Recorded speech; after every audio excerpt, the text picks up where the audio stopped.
The Call of Duty Black Ops 7 beta is over and we have a lot to talk about. But first, the biggest thing that I think we've ever had in Call of Duty history got announced today. And this is again in relation to Black Ops 7. Treyarch has officially announced that as the Black Ops 7 beta wraps up, we've got some big updates to share for our launch. Open matchmaking on day one, keeping players together, aim assist tuning, and a team ricochet update. Now the ricochet update is going to be hit or miss. We know that they've been a little unreliable when it comes to these anti-cheat updates, so we'll have to wait and kind of see with that one, I guess. Yeah, you got to take that one with a grain of salt, right? Their blog post says a little bit more than just what the tweet says. First, on behalf of all of us at Treyarch and the Black Ops 7 team, thank you for playing. Call of Duty community is unmatched, and playing Black Ops 7 with you throughout the past week has been a ton of fun.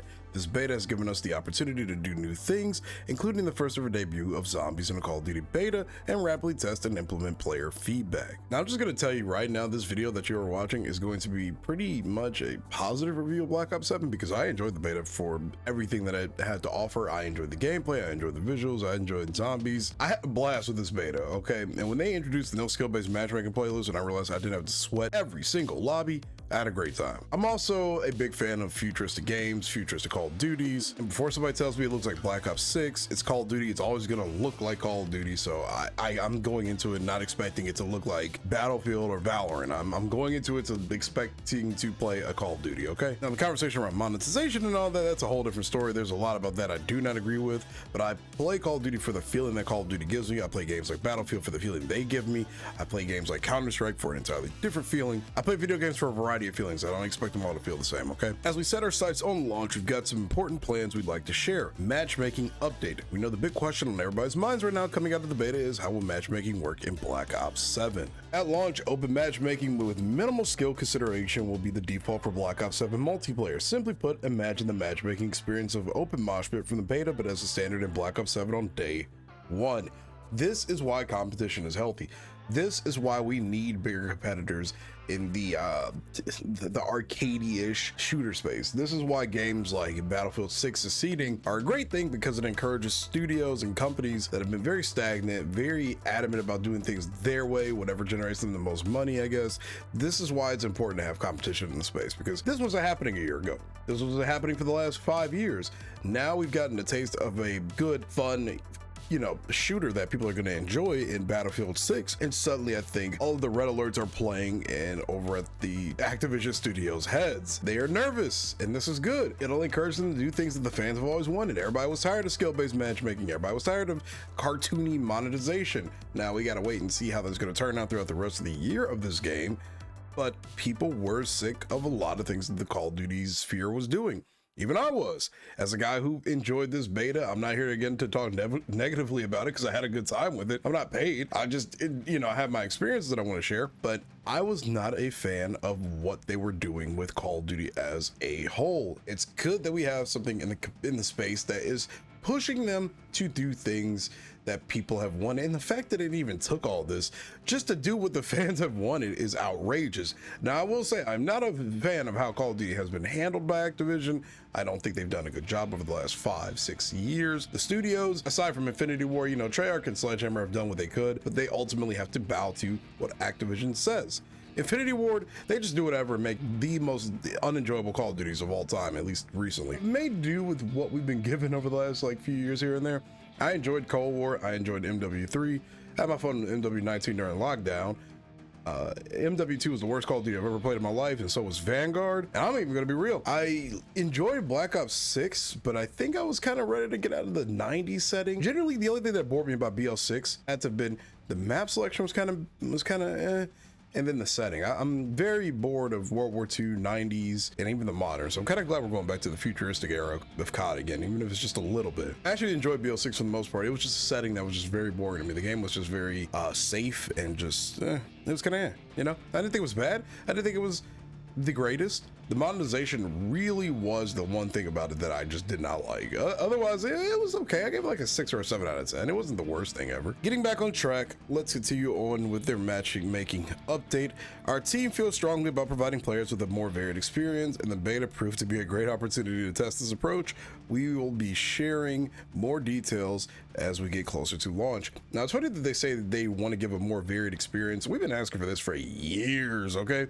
This is why I say, again, competition is good, because it's just kind of funny to hear, yeah, we've wanted to do this all this time, but they haven't really made it seem like they wanted to do this all this time. So long as we get it, that's all that matters to me, man. Long as we just get the experience that we are, we've been begging for ages, because the beta was so much more fun when they actually removed skill-based matchmaking. I was actually able to hop on a few games, not even record, just play a couple of games casually. So games I got, slammed, some games I did the slamming, but it never felt like I got punished or anything. And that's how it used to be back in the old days.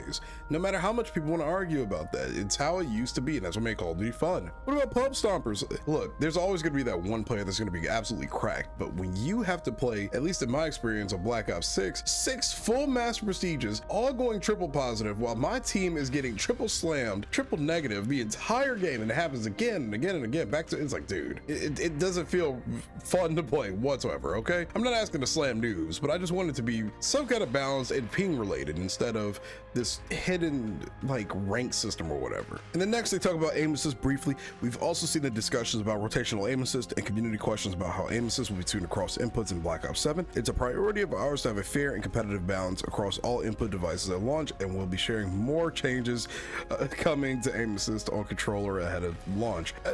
This unironically is a little gaslighting, because a lot of people have been complaining about aim assist too, and like I know they mean well, but it's just like reading that, it's like, oh yeah, we want to have a fair balance with input. People, even me, a controller user, have been asking, begging, pleading for aim assist to get adjusted because it's way too strong in this game. It didn't used to be this strong when we were younger, when we played on older Call of Duties.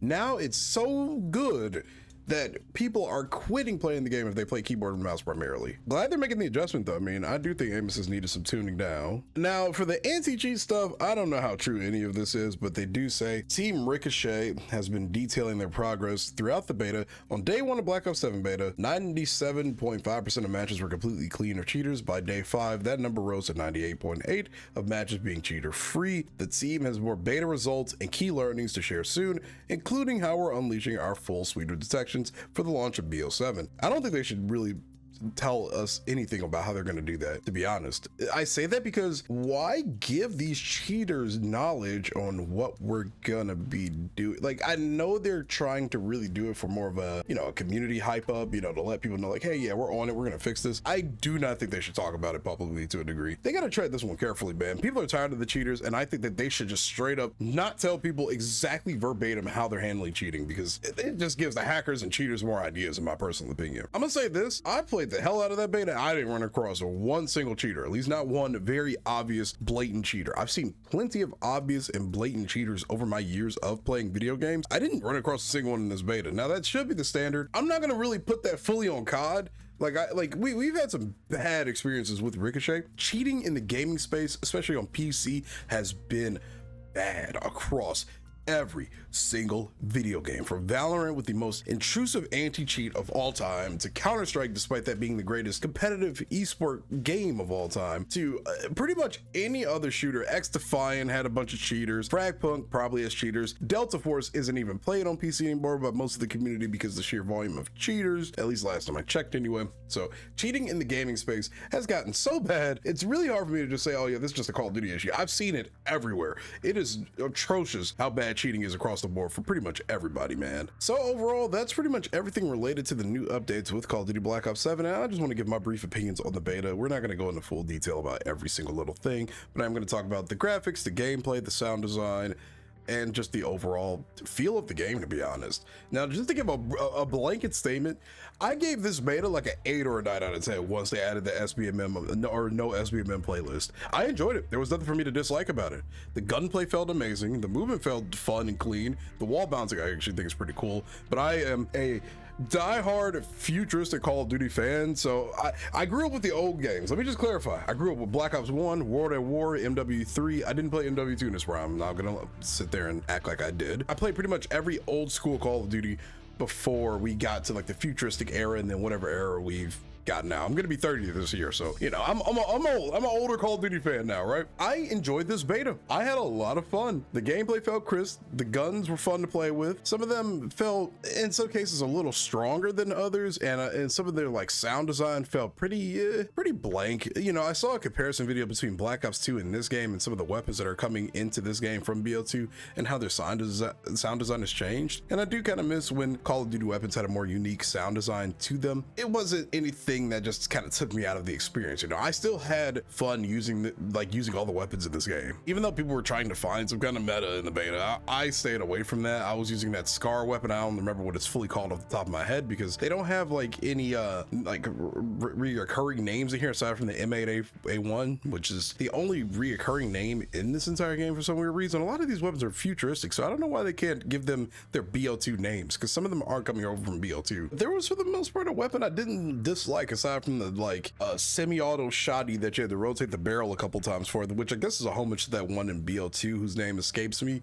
That was the worst gun I've ever used in this game by far. But the sniping was a lot of fun. The kill streaks were a lot of fun. The Grave Maker, even though I know that thing is so cheese, was the funnest kill streak I have seen in years. Call of Duty's been playing it safe with a lot of kill streaks, probably for balance and competitive reasons, which I fully understand. But at the same time, it is nice to have some kill streaks back that are just stupid. We've had so many lightning strikes, Hellstorm missiles, lightning strikes again, artillery strikes, same old, kill streaks over and over. You don't know how excited I was to see a robot dog running around the map again, or the Rhino, even though I actually never saw anybody use the Rhino, the VTOL, and what else? The Raps. Like, then you get the sniper rifle from the end of the Black Ops 2 campaign that can see through walls and snipe people. Call it broken or whatever. I had so much fun using all of this stuff. The game just felt fun, okay? And the movement was clean. It did feel like that the Omni movement was toned down a bit. I didn't really see too much chaos with it. Some people were thinking that the sliding needs to be like slowed down a tiny bit. I don't think I'd have a problem with, to be honest, because the wall bouncing is pretty fun. You know, you don't have to do slide canceling in this game because there is no tactical sprint unless you put on the perk. But if you put on the perk, you're a psychopath, in my opinion. I love that there is no tactical sprint. I've hated that concept since it was introduced in MW19. We don't need two sprint speeds. One base sprint speed is what we had for literally almost 2 decades with Call of Duty. We don't need double sprint speeds and all that. Like, I'm glad there's just one base sprint and that's it. Okay, if you really want to run that perk, go for it, man. Dexterity is going to be a crutch perk, I think, though, because it boosts the movement speed, it allows you to ADS while sliding and wall jumping. That probably should just be the default, to be honest, because otherwise that slot is never going to get changed, ever. It's going to be a quite literal crutch perk. Otherwise, the perk suite was pretty much what you expect. Some classics are back in there, like lightweight, which boosts movement speed, and that's pretty much it. I didn't really use the combat specialties too often, so I'm not gonna lie, I don't really have too much of an opinion on those. I'm gonna check out more of that stuff probably when the full game releases. But I mean, the perk system was really fun, and you know, it's the usual. One thing I will say, when it comes to something like attachments in this game, every single attachment is just a positive. There are no negatives to any of these attachments, so you can have a fully kitted out gun with no negatives. I think a couple of negatives here and there aren't a bad thing, to be perfectly honest. You kind of got to have a little give and take if we're going to be having 5 attachments. Back in the old days of Call of Duty, there were no negatives and attachments either, to my knowledge anyway. But the difference was you could only put 1 to 2 to maybe 3 attachments on a weapon if you really had the extra wild cards and perks to, equip all that stuff with. Now you just get 5 attachments for free, and if you put on a wild card, you get 8 with no negatives. I think that is just not a good idea, personally. It makes the weapons way too easy. I don't think we're trying to really make them competitive here whatsoever, but I just think it's nuts. You can have 8 no negative attachments on your weapon and just have it fully kitted out with 3 perks, grenades, a field upgrade, all your score streaks, lethals. That's gotta change in my opinion. You even get a pistol still, which you can fully kit out. You can fully kit out your pistol, but it's been like that for years now with Call of Duty, so they're probably not really gonna change that, but I think there needs to be some kind of like give and take with some of these attachments. I do love that we have the invisibility field upgrade again. I thought that was really cool. The drone one pissed a lot of people off, but I don't think people realized they had EMPs in this game, because I didn't have any any issues with the drones. The EMPs made short work of them. They were easy to shoot. There wasn't a field upgrade that kind of stood out to me. I was like, wow, that's just so annoying. But I think I'm also approaching this game with a mindset that I don't think every single thing is broken anymore. I'm just gonna have fun with it. You know, I'm not trying to have everything be perfectly balanced and perfectly nerfed. I'm just here to have fun with the game this year. The competitive mindset is fun, but I've realized now that while I do enjoy the competitive Call of Duty side of things, I have been missing that element of fun with a lot of the stupid things that, you know, a game has to offer. And I think this game is going to be a nice balance between just straight up fun and competitive, so we'll have to wait and see, man. And then moving on to visuals, I thought the game looked gorgeous, but I also have a 4090 with a 9800X 3D, so I can run pretty much everything on the highest setting and still get like 250 plus frames on my 1440p monitor. So that's just down to personal preference. Visually speaking though, I thought the game looked incredible. I think Call of Duty for the most part always has pretty good looking games. I still don't think you know, any game has matched the beauty that MW19 had back in 2019. That game for some reason was just leagues ahead of current Call of Duties in terms of visuals, and I don't know why we haven't been able to really achieve that yet. This game felt fitting for its setting. Visually speaking, it just looked really nice. I again love the futuristic design that Call of Duty can do when it comes to those kind of games. Oh, and before I forget, speaking of setting, I genuinely do think that I actually had zero issue with all of the crazy movement in this game because it felt fitting for the time. Watching all of the Omni movement and all this diving, sliding, jumping around in games that are set in like the 90s, the early 2000s, it just felt so out of place settings wise. Like, you need it, I think, now in order to make people enjoy Call of Duty in this day and age. But BO7 being a futuristic game makes all of this movement tech feels so much more believable. Yeah, you can wall bounce in this. Yeah, you can dolphin dives and slide and all this. You got robots and giant robot dogs walking around now. So it just feels way more believable in my opinion. The setting has made all of this extra movement tech way more enjoyable and believable because it's a future game. Now, I briefly touched on sound design earlier, but you know, I do think the weapons do sound pretty generic. Footstep design is pretty solid without dead silence. I don't know. I didn't really notice it too badly. And then all the streaks and stuff, they actually sounded pretty nice. You know, nothing really standoutish about that. I like the way the cluster grenade sounds. I know that's a little random nitpick, but I enjoyed the way the cluster grenade sounded. And then I also like the HUD. I like the futuristic HUD. It reminds me of Advanced Warfare way back in the day, over 11 years ago, which is crazy to say out loud, but I like the HUD. In terms of the negatives, the weapon customization menu was very broken for me. I had a hard time, like when I would go to like select my loadout and try to edit it, I would change one thing and then I'd be like back out of that loadout selection. I had to press square again on my controller to get back into my loadout to change one other thing. Like, it felt really inconsistent for some weird reason. It's like it didn't stay within your loadout menu, or it would fully just go back to the very first loadout weapon, even if you weren't on the first like loadout page. You know, like if you were on like page like 3 or 4 of your loadout, anytime you would edit something, it would just take you back to the first page after you change like one thing. So I do think they need to fix that, and I wouldn't mind if we got rid of the whole Hulu UI that we keep using. We just need to go back to the old school vertical layouts, campaign, multiplayer, zombies, no right left to get through all of these menus and stuff. Please, vertical is king. It'll always be king. That is what the people want, and that is something I want to see in video games in general. I had the same criticism for Battlefield 6 because I just don't think that this whole Hulu UI design system is good. We need to get rid of this in gaming. It isn't fun to look at. It is a pain in the ass to scroll through so many different sub menus and this, that, and the other. We need one clean, concise vertical menu. You open the game, everything's in one straight line, just going down. Like, that's it. Okay, no more of this Hulu UI stuff. And that's pretty much everything I've got to say about the Black Ops 7 beta. I generally have maybe like an 8.5 experience on it, maybe even a 9. I have fun. I don't go into games looking forward to hating them. This is just me in general. It could be any game, any multiplayer game, any single player game. I go into games looking for what I'm going to actually enjoy about them. I don't go into them thinking I'm going to hate this. This is awful. This sucks. It makes no sense to me. If I'm already going to dislike a game before I even play it, I'm just not going to play it in general. You know, I play games for their experience, and I try things because I generally think I am going to like them. It's the same reason why I tried Battlefield. It's the same reason why I've tried Hollow Knight. It's the same reason why I play Helldivers. I play games that I enjoy. I don't really play them to hate them. That's just who I am, you know? Does it mean I don't see some of the weird things that some of these companies do? No, I see them. I see a lot of the weird things, and I have been personally vocal about a lot of different things, especially in the Call of Duty space. But if I like a game, I like a game. I have fun with BO7, so I'm looking forward to the full launch in November. With that being said, again, I will say, I do think the competition is healthy. This is what we've needed. We've needed another company, even if it is EA, to push brands like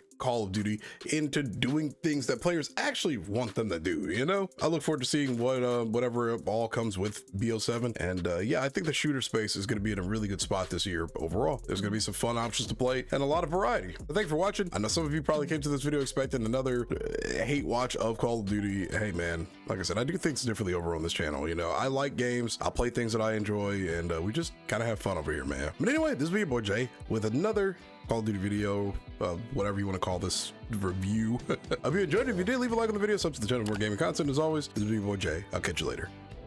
Peace.